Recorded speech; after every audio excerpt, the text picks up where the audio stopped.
The siren sounds. The emergency broadcast cuts through your regular programming, whether it's nuclear war, total infrastructure collapse, or another catastrophic SHTF scenario. You have exactly 72 hours before the real danger begins.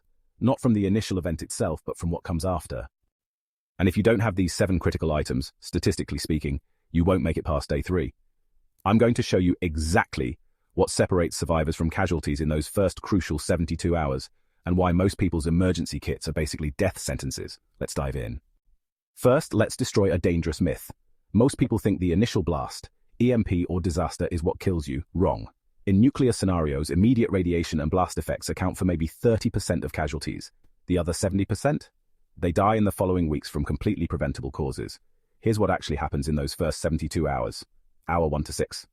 Immediate panic, looting begins, communication networks fail. Hour 6 to 24. Water pressure drops to 0, power grids fail permanently. Hour 24 to 48. Sewage systems back up, creating contamination zones. Hour 48 to 72. Dehydration and exposure start claiming lives en masse. The people who survive aren't the ones with the biggest bunkers or most weapons.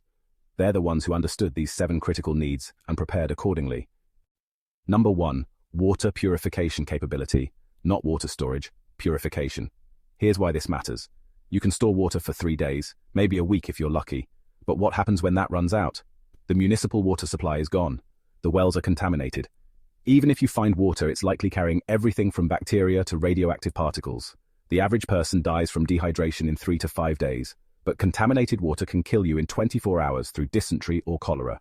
You need multiple methods: a high-quality portable filter like a LifeStraw Family or Sawyer Mini, water purification tablets, iodine or chlorine dioxide, and a method to boil water, which brings us to our next item. The key is redundancy. One method fails, you have backups. This isn't about convenience, it's about staying alive when every water source around you becomes a potential death trap. Item number 2, multiple fire starting methods. Fire isn't just about warmth, though, hypothermia actually kills way faster than starvation. Fire purifies water, cooks your food, provides light, signals for help, and honestly, it really helps maintain your psychological well-being. In nuclear scenarios, you might be dealing with fallout particles that make going outside deadly. So, you need fire capability that works indoors safely, in wet conditions, and when you're stressed and shaking. Pack these in waterproof containers, waterproof matches, multiple lighters, a magnesium fire starter, and fire-starting tablets or tinder. Here's what most people miss. Practice using these when you're cold, stressed, and in the dark, because that's exactly when you'll need them most. I've seen grown adults struggle for an hour to light a fire with matches when they're panicked. The difference between having fire and not having fire is often the difference between life and death in those first 72 hours. Number 3, radiation detection equipment. In nuclear scenarios, radiation is invisible, odorless, and tasteless. It's also completely survivable if you know where it is and how much you're being exposed to. The lethal dose of radiation is around 500 rem over a short period. But here's the thing.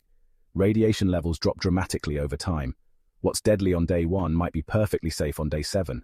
But without detection equipment, you're literally gambling with your life every time you step outside. You need a basic Geiger counter. You can get decent ones for under $200. Dosimeter badges to track cumulative exposure, and knowledge of safe exposure limits. This isn't paranoia, it's math. Radiation follows predictable patterns. Knowing where the hotspots are and how to avoid them turns a death sentence into a manageable risk. Most people think they need to hide in a bunker for years.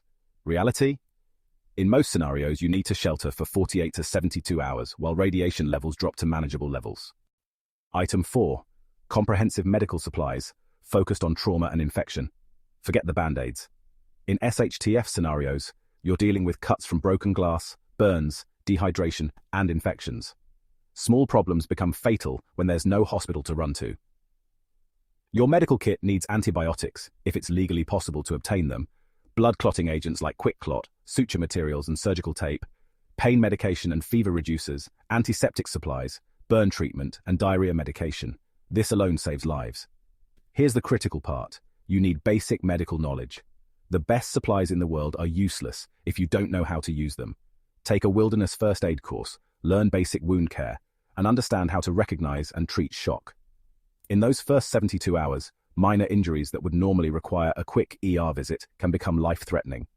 A simple cut gets infected, fever sets in, and without antibiotics, you're in serious trouble. Number 5. Multiple communication methods. Information is survival. Knowing where the safe zones are when help is coming, or where to avoid deadly radiation plumes can mean the difference between life and death. Cell towers fail. Internet goes down. But radio waves keep traveling. You need a hand-crank emergency radio for receiving information, two-way radios for local communication, a solar charger for your devices, and knowledge of emergency frequencies. Here's what most people don't realize. In major disasters, amateur radio operators often become the primary communication network. Having a simple two-way radio can connect you to this network and honestly, potentially save your life. But here's the key. Test everything regularly. That emergency radio that's been sitting in your closet for 5 years, the internal battery might be dead. That solar charger might not be compatible with your current phone. Communication isn't just about calling for help. It's about knowing what's happening around you so you can make informed decisions about where to go and what to do. Item 6. Shelter and environmental protection. Your house might be uninhabitable. Hotels are closed. The government shelters are overcrowded and dangerous. You need the ability to create safe shelter anywhere. Essential shelter items. Emergency bivvy or sleeping system rated for low temperatures. Waterproof tarps and rope. Duct tape. Seriously, this stuff saves lives. Work gloves and protective clothing. And N95 or P100 masks for airborne contaminants. In nuclear scenarios, your shelter needs to provide radiation protection. Even a simple basement with some sandbags can reduce radiation exposure by 90%. But you need the materials to improve and seal your shelter. Temperature regulation is critical.